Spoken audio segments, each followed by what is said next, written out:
IDPL ఐడిపిఎల్లో ఉన్నటువంటి భూములను కబ్జా చేస్తున్నట్టు అక్కడ ఉన్నటువంటి ఎమ్మెల్యే పాలైనట్టు అక్కడ అగ్రిమెంట్స్ చేసుకున్నట్టుగా ఈ యొక్క ఇన్వెస్టిగేటివ్ ఒక ఆర్టికల్ ఆంధ్రజ్యోతి ఇవాళ హెడ్లైన్స్లో ప్రకటించింది.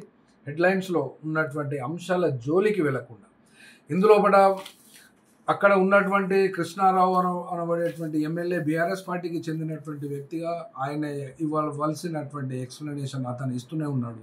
కానీ ఈ ఐడిపిఎల్ సంస్థ ఎవరి కంట్రోల్లో ఉంది అని కనుక చూసినట్లయితే ఈ IDPL Indian drugs and pharmaceuticals limited అనే సంస్థ యొక్క మందుల తయారీని 1996 నుండే ఇది ఆపివేయడం జరిగింది.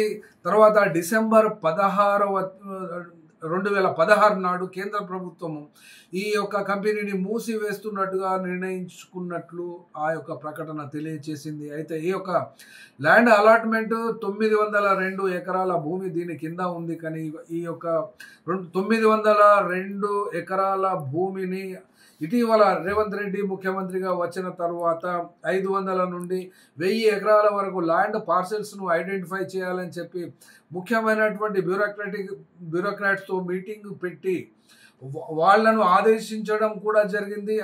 అటువంటి ఆదేశాలు 2023 డిసెంబర్ 18వ తేదీ నాడు ఇవి అన్ని పత్రికలలో వచ్చినవి. కానీ అప్పటి నుండి ఇప్పటిదాకా ఉంది. ఇక్కడ ఒక ప్రశ్న, ఈ పత్రికను చెప్పవలసి ఎందుకు వస్తున్నది అని అంటే, ఈ యొక్క ఐడిపిఎల్ భూములన్నీ మరియు ఐడిపిఎల్ యొక్క సంస్థ కేంద్ర ప్రభుత్వము ఆధీనంలో ఉండెను.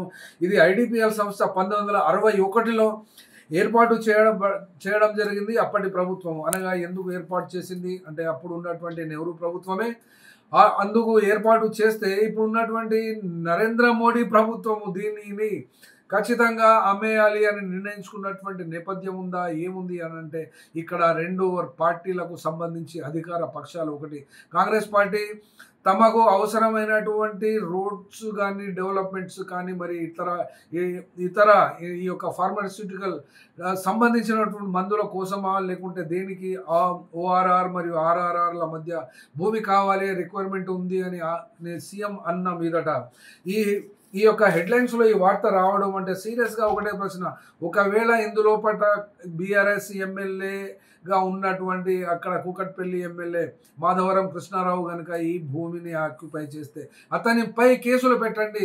ఈ భూములను ఎవరెవరు ఆక్యుపై చేస్తున్నారో వాళ్ళందరిపై కూడా బీజేపీ ప్రభుత్వము ఖచ్చితంగా కేసు పెట్టవలసిందే. ఎందుకంటే ఇది కేంద్ర ప్రభుత్వం ఆధీనంలో ఉన్నటువంటి సంస్థ కాబట్టి.